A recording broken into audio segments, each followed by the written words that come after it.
9 ذوالحجہ کا روزہ پاکستان کے حساب سے رکھنا ہے، اس ایک دن کے روزے کی فضیلت 2 سال کے گناہ معاف، ایک پچھلا ایک اگلا۔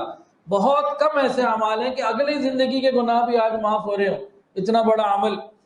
حاجی کے لیے 9 ذوالحجہ کا روزہ نہ رکھنا یہ سنت، اور باقیوں کے لیے یہ رکھنا مستحب عمل ہے، بڑی فضیلت کا معاملہ ہے۔ امی عائشہ صدیقہ رضی اللہ تعالیٰ عنہ بہت اہتمام کے ساتھ رکھتی تھیں، فرمایا کہ مجھے پورے سال میں عرفہ کے دن کے روزے زیادہ کوئی روزہ محبوب نہیں۔ یہ کون فرما رہا ہے؟ حبیب خدا حضرت عائشہ صدیقہ رضی اللہ تعالیٰ عنہ۔ اچھا جی، اس میں کسی کا کوئی سوال ہو تو، اور ہاں یہ بھی میں نے بتایا تھا، اگر نفل روزہ ہوگا تو قضا کی نیت نہیں ہوگی، قضا رکھیں گے تو نفل کی نیت نہیں ہوگی، ایک وقت میں ایک روزہ ہوگا۔ اس میں کوئی سوال ہے تو بتائیے۔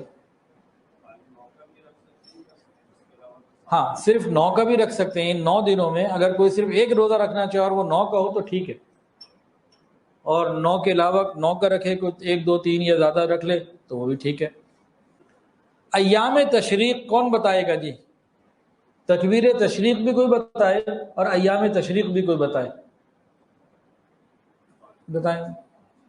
تکبیر تشریق بتائیں پہلے۔ ماشاءاللہ، تکبیر تشریق کیا ہے جی؟ اللہ اکبر لا الہ الا اللہ واللہ اکبر وللہ الحمد، یہ ہے تکبیر تشریق۔ اچھا جی، ایام تشریق کون سے ہیں بتائیں گے؟ بہترین، 9 ذوالحجہ کی فجر سے 13 ذوالحجہ کی عصر تک 4 دن مکمل، اور 5ویں دن کی 3 نمازیں۔ ایک دن کی کتنی نمازیں ہیں؟ 5، تو 5 ضرب 4 کتنے؟ 20، 20 جمع 3 23 نمازیں۔ اللہ اکبر لا الہ الا اللہ واللہ اکبر وللہ الحمد، یہ واجب ہے ہر ایک کے اوپر، حاجی، غیر حاجی، مقیم، مسافر، عورت، مرد، جوان، بچہ، بوڑھا، بیمار، صحت مند، سب کے اوپر واجب ہے۔ نماز پڑھنے کے بعد پہلا کام کیا کرنا ہے؟ اللہ اکبر لا الہ الا اللہ واللہ اکبر وللہ الحمد۔ بعض علماء تو یہ لکھتے ہیں کہ عید کی نماز کے بعد بھی یہ بندہ پڑھ لے تو یہ اہم چیز ہے جی۔ اچھا جی، اس میں کوئی ایک آدمی امام کے پیچھے نماز پڑھ رہا ہے، 2 رکعت نکل گئی، 1 نکل گئی، 3 نکل گئی، اب امام نے تو سلام پھیر لیا اور اس نے پڑھ لیا، یہ اپنی رکعت 2 3 جو رہ گئی تھی پڑھنے کے بعد سلام پھیرے گا تو یہ کیا کرے گا؟ پڑھے گا کہ نہیں؟ یہ پڑھے گا۔ ایک آدمی سوتا رہ گیا، فجر قضا ہو گئی خدا نخواستہ، یہ کسی وجہ سے کوئی اور نماز قضا ہو گئی، اسی دن وہ جب وہ قضا پڑھ رہا ہے تو بھی یہ پڑھے گا، اور مرد مناسب اونچی آواز سے اور عورتیں آہستہ آواز سے، اور 1 مرتبہ پڑھنا یہ واجب ہے۔ سلام پھیر لیا، پڑھنا بھول گئے، لیکن اگر کوئی ایسا کام نہیں کیا تو پھر اب پڑھ لیا، ایک تھوڑی سی دیر میں یاد آ گیا تو ٹھیک ہے، لیکن کوئی بات چیت ہو گئی کہ ادھر ادھر ہو گیا تو پھر توبہ کرنا ضروری، معافی مانگنا ضروری، کہ یہ واجب ہے، یہ عام عمل نہیں ہے، واجب عمل ہے، اس کے چھوڑنے میں گناہ ہے۔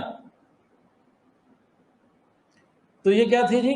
تکبیر تشریق، ایام تشریق کی بات بھی ہوگی۔ اس میں کسی کا کوئی سوال ہو تو بتائیے، اس ٹاپک کے اوپر، اس پوائنٹ کے اوپر،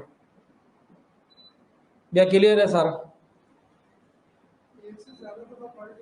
ہاں، کوئی 1 سے زیادہ پڑھ لے تو پڑھ لے، کوئی بات نہیں، واجب 1 دفعہ ہے، وہ 3 دفعہ پڑھ لے، 2 دفعہ پڑھ لے، کوئی مسئلہ نہیں۔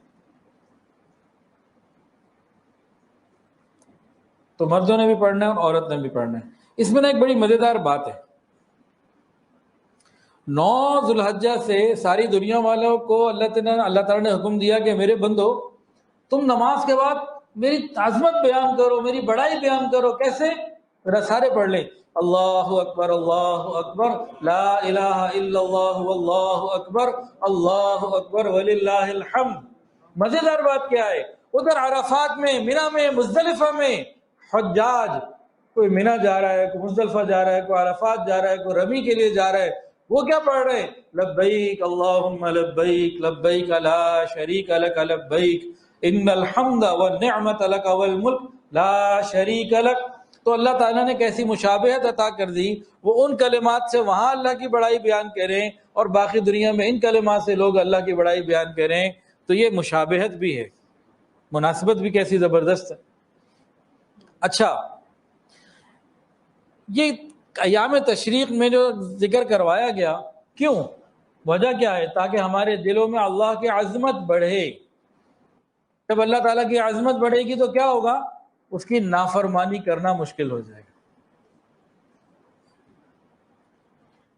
جب عظمت بڑھے گی تو نافرمانی کرنا مشکل ہو جائے گا اور آخرت کا خیال پیدا ہوگا۔